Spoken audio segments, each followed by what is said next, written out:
there, greetings everyone, and welcome back to another episode of Plan B Success.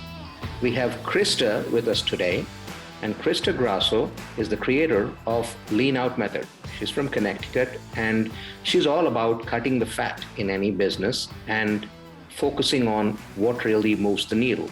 The business optimizer is what she's called. So let's welcome her and hear from her story. Welcome, Crista. Thanks so much for having me. I'm really excited to be here and talk today. Absolute pleasure.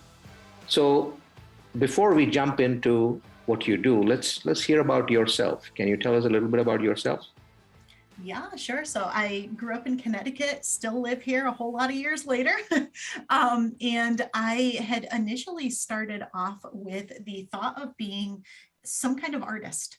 I wasn't entirely sure what I was going to do with my life, but I knew I wanted to do something creative.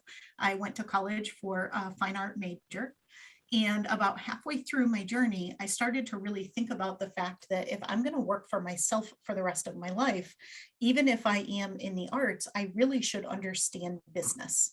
And I hadn't really known that much. I'd actually run and open a couple of businesses earlier, which I'd done in high school, but I really shifted and ended up getting a business degree. And I said, I can do the art. I know how to be an artist. That's fine. What I don't really know is how to run a successful business. And so let me learn that so that I can work for myself for the rest of my life.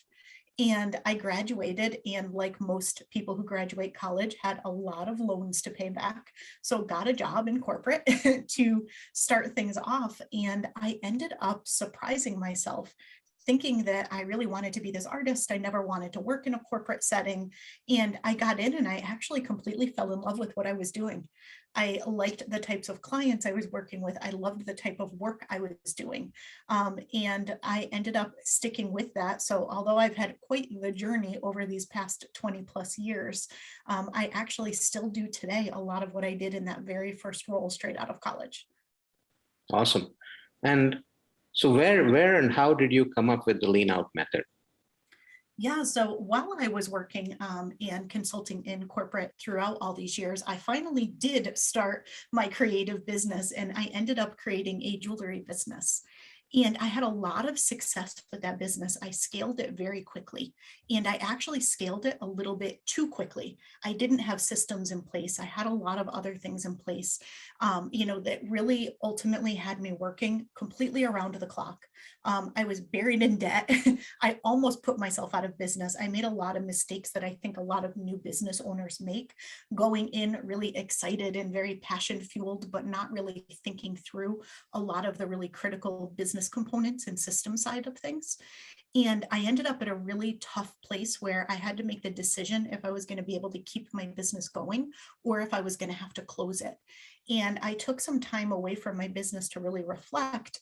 And I realized that all of the work that I was doing with my big Fortune 50 consulting clients, they were all getting these absolutely amazing results. They were all scaling really successfully. Meanwhile, in my own business, I'm struggling like crazy. And I realized that in my business, I wasn't applying the same lean practices that I was consulting with all of them to do. And I just had this disconnect. I saw what I did with my corporate clients as something that existed in that world and not something that existed in my entrepreneurial world. And once I made that association and had that epiphany, I started applying lean into my own business, completely transformed my business and turned that around and turned it into a really highly successful and profitable business that I was able to scale in a healthy, sustainable way. And then quickly realized, wait a minute, a lot of other people need to know how to do this as well. And so I ended up turning it into an entire method that's repeatable and applicable for really any type of online business, whether that be a product-based business or the majority of people that I work with are actually coaches, consultants, and service-based online businesses. So when you say lean methods, can you tell us a little bit more about it? Yeah, so lean is something that kind of grew up in the manufacturing space. And to break it down into its simplest definition, it's about eliminating waste. So eliminating all the things that don't matter and really focusing on increasing value to your customers. So it's doubling down on the things that matter most and eliminating the things that don't matter. And if you think about waste in a manufacturing business, it's not all that different from the wastes in an online business. We waste time. We put a lot of time and effort and work into things that we either never finish or that we don't finish with high quality. We, end up really investing in things that aren't the right things. They aren't the things that our customers really want and would find value from. And so at the end of the day, there's a lot of parallels between how a big manufacturing company leverages lean and how any business can leverage it to eliminate waste and really double down on value and quality. So when you made the shift in your own business, practicing what you preached, can you walk us through that journey? What was not working? What did you do? And how did you change it? Yeah, absolutely. So at the time, I had my jewelry in these really big showrooms. I had sales reps. I was going to a lot of the major trade shows, which is a lot of how you got a product-based business out into the world at the time. And what I was hearing from everybody is you need to drive your costs down. Your prices are too high. You need to bring your costs down quite a bit. And we want you to move all production to China. And I heard this repeatedly from people. And I took a lot of pride in making my product in the US. I really cared deeply about the quality of the pieces. And I wanted to be able to maintain that. And I wanted to be able to maintain the design piece of it. And I didn't want to move production overseas to China. But I did listen to what they said about my pricing. And what I realized was when I designed my products, I designed them like an artist and not like a businesswoman. And I think a lot of people, no matter what your business is, tend to do this. We bring our passion to something and we end up putting a whole lot into it that other people simply don't care about. And we over-architect the thing that we create. And I mean, I couldn't have made the pieces any more beautiful if I tried, but also any more expensive and complicated if I tried. There were things in there that a fellow artist might appreciate, but your person who bought the jewelry and wore the jewelry would never notice and would not care about. And those things added to the expense that didn't need to be there.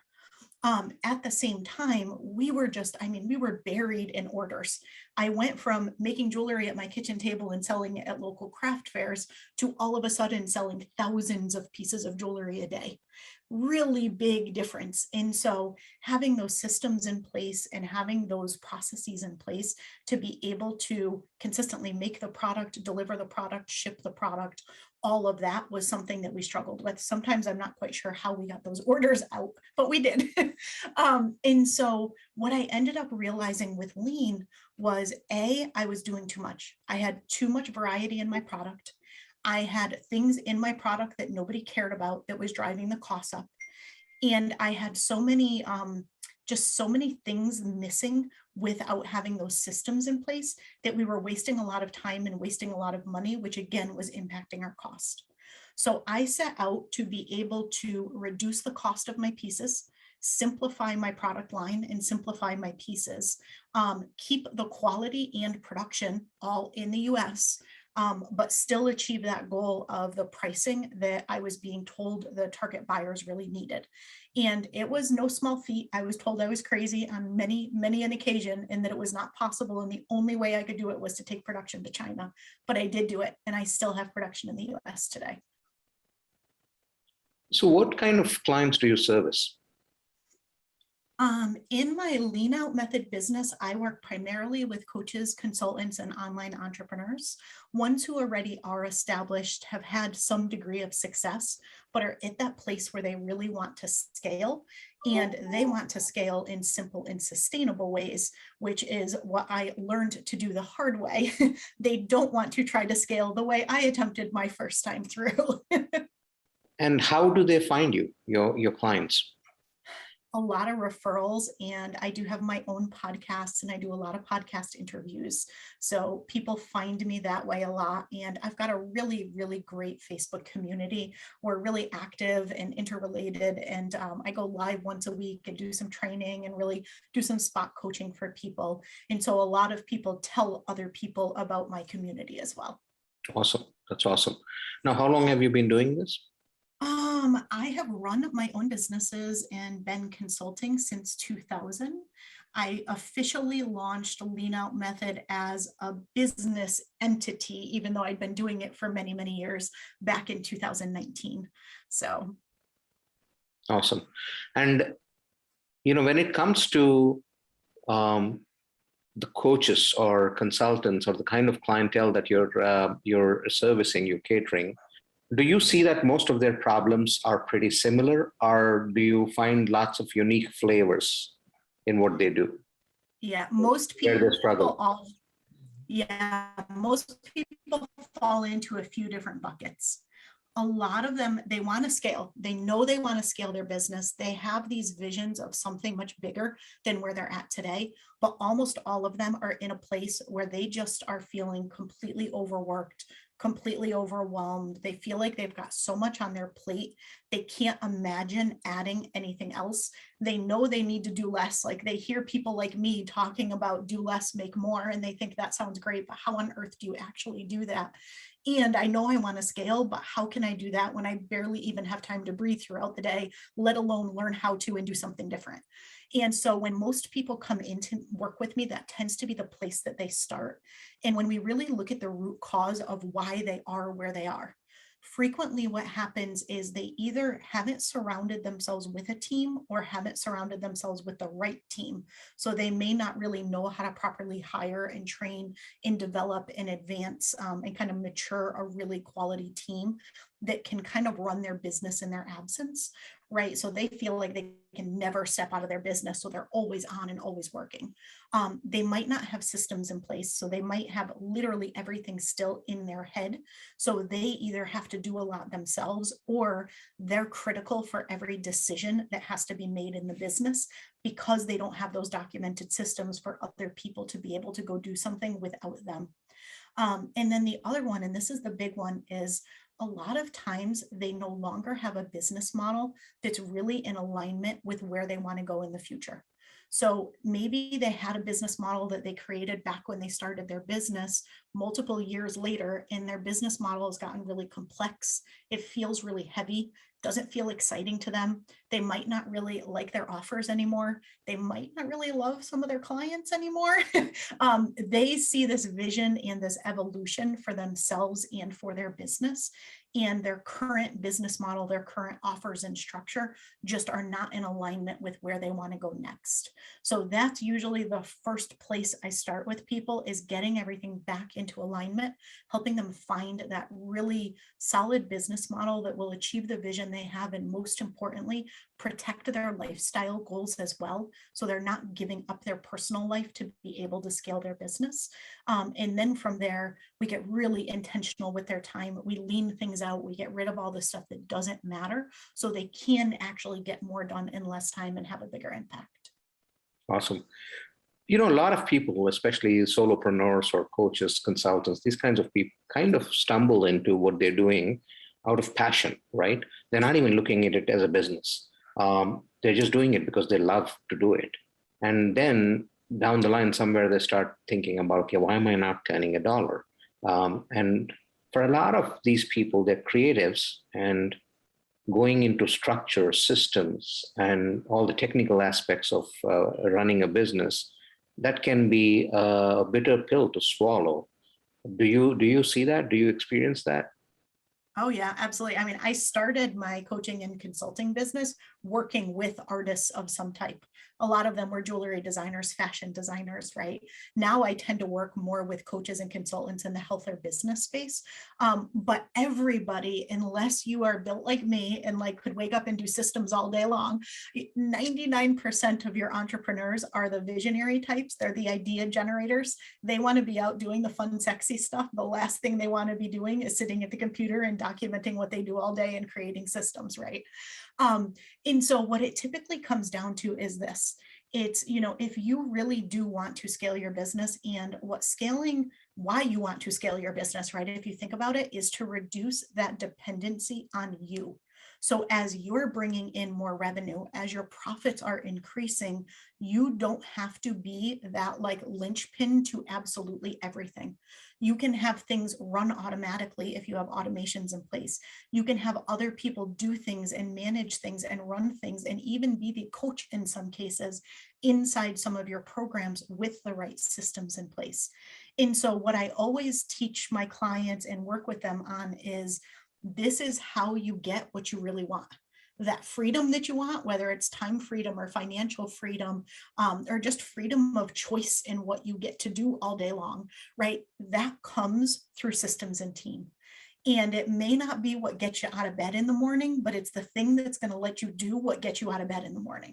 Because what you probably didn't want to do today is all of the back office administrative stuff, customer support emails, all of the other stuff that you probably had to get pulled into throughout the day because you didn't have systems in place for other people to be off and owning them completely on their own. And so usually when people really get clear on what it is that they want and they realize that this is the thing that's going to give them what they want, they're usually more willing to do it. And I always teach people, you have to get the ball rolling, but when you build that team around you, they are going to maintain those systems. They are going to optimize those systems. They are going to keep them living and breathing so that you can be off doing what you do best and being the visionary leader of your business. But you've got to get that started and get that ball rolling if you ever want to get there. So, it's for somebody who's starting off, there's a lot of perseverance, hard work, there's a lot of ups and downs, and then they have to be very patient. And systems and all definitely do come into play as they start, working on what they're trying to set up. But for someone who's at the starting gate, what's your advice? Yeah, so when you're first starting out, what I always tell people is you need a combination of consistency plus Kaizen. And Kaizen is a lean term that means making small continuous improvements and changes for the better.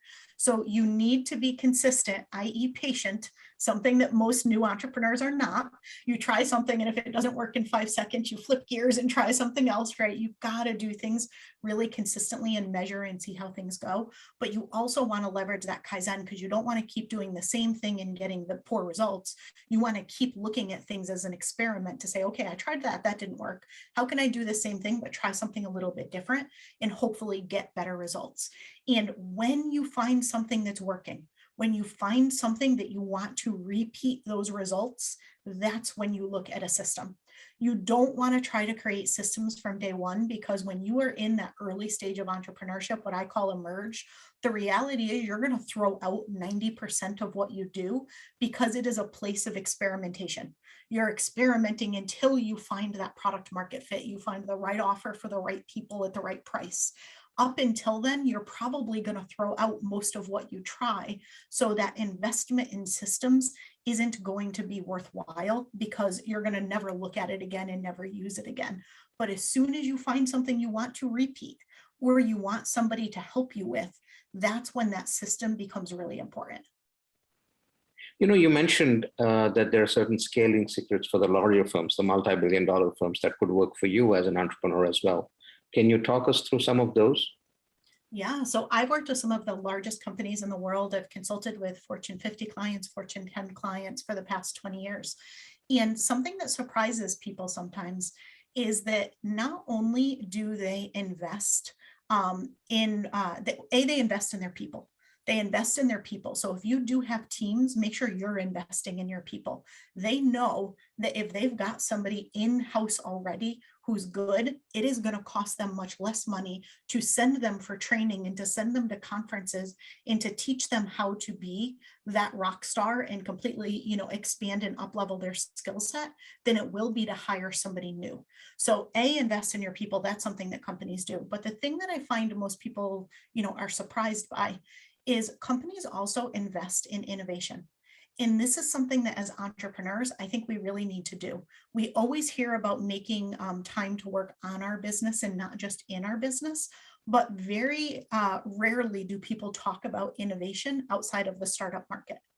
And I worked for a company of 30,000 people. 30,000 people, and they had the majority of their people 2 weeks out of every single quarter, they had those people not actually doing any sort of implementation work. They were purely doing planning and innovation. And if you think about the investment that that company made in their people to not be doing projects and not be implementing things, and instead to plan for the next 90 days and to focus on innovation things, things that are going to be the next thing that's going to keep their company a leader in the market, things that are going to improve efficiencies and stuff behind the scenes so that they're able to do what they do in a better, higher quality, more efficient way. Right? If you think about the investment that they put in that many people doing that, that is a clear sign to me that as an entrepreneur and as a small business, that's something that we should be doing. And then the other thing is they always have strategic plans, always. They know where they're going and they make all of their decisions based on that end state goal, that end state strategic objective or strategic imperative that they have. That's how they decide what gets worked on. They don't just randomly pick one day, oh, I think I'm going to do this. I heard about this new thing. I'm going to go do this, right? It's actually hard to do new things in a company, which is a downside sometimes, but it does keep them laser focused on what actually matters most. And that's something that I think, again, all entrepreneurs could really benefit from. Now, you have something called the 90-day lean out planner, right? What does that do? What is it? Yeah, so I have my lean out method system itself, which has 4 pillars. It's context, clarity, commitment, and Kaizen. And what I did is, working with me, sometimes it can take a while to get on my agenda to work with me. I'm booked out pretty far. And I really, truly believe every single business should lean out. Every single business should lean out. People should be able to scale their business and get their time back. People should be able to find ways to do the work that they love and not feel like they have to sacrifice their personal life for it. So I really took some time and thought about, how can I help everybody, in air quotes, everybody, without actually working with them myself. And I didn't want to create a course. I didn't want to go that route. And I thought, a planner. I help people with strategic planning. I help people take their big, bold dreams and goals and make them a reality. So why not create a planner out of it that takes the lean out method system and puts it in people's hands where they could literally write in their planner for 90 days and achieve those big, bold goals that they have while learning how to get their time back and how to, know what to eliminate and what to actually focus on. So it's really great. I love, the planner is amazing. It works really well, but I just personally love that I get to help so many people without, having to work with everybody individually, because as much as I would like to, I'm booked out pretty far and that's just not feasible. Right.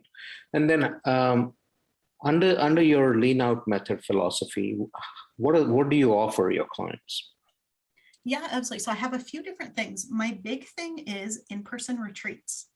I think that when you can get together in person and you can step away from your business and away from your desk, put yourself in an environment where you are focused exclusively on your business, yourself, and your next level, and do it where you're surrounded with other people who are absolutely amazing and focused on the same things, you will accomplish more in a short period of time than you will in a long period of time. So pre-pandemic, retreats were a big part of my business model. I am bringing back my retreat next year, and I'm really excited about that. So in January, we're going to Laguna Beach for 3 days to do what I call the Lean Out Level Up retreat, which is where we will plan for all of 2022 for your business and yourself and your own growth as that leader in your business. And so that's one thing and something I'm just so excited about and really happy to be able to get together in person with people again. And then beyond that, I have a program called Simplify to Scale. And that is where we look at your business very holistically. We look at what's important to you and your vision, and we look at what you can simplify and lean out so that you can get that time back. And then we look at how you can scale your business in a really simple and sustainable way. And we look at everything from your systems to your team, but we also look at your offers. Like, what is it that you actually sell? And is that structured in such a way that is really draining on you and maybe not really providing the optimal value for your clients? Or is it structured in such a way that it really does let you leverage your time well, provides tons of value to your clients? And we work through that with people so that they have really highly scalable and fulfilling aligned offers, as well as the systems, the team, and the strategic planning. Awesome. And how do people find you? Yeah, you can head to leanoutmethod.com to find all the things. And you can find my podcast at leanoutpodcast.com, where I talk about a lot of what I talked about today. Awesome. All right, Crista, this was very, very helpful, very inspiring, the work that you're doing, and as well as not a lot of people out there who talk about systems and processes specifically for the entrepreneur. And I think that's a delight that you have processes nailed down for people to just come and talk to you and pick it up from there and go run their business. So thank you so much for doing this today. Before I let you go, one takeaway for the listeners, anything that you'd like to share? Yeah, the one thing I would say is there is no one way to run your business. There is no one way to scale your business, and you do not need to work 24/7 or give up your personal life for your business. It's everything has seasons, but if you are really intentional with your time, if you do take the time to get clear on what matters most and lean everything else out, you can have that nice balance between the two and really enjoy scaling your business, enjoy what you're doing, and get to spend your time doing those things that you're passionate about. So make sure that you take the time to really get clear on what matters, and don't be afraid to say no to and lean out the things that don't. Awesome. Well, thank you so much for joining us today. It's been a pleasure hosting you, and wish you the very best as you move on.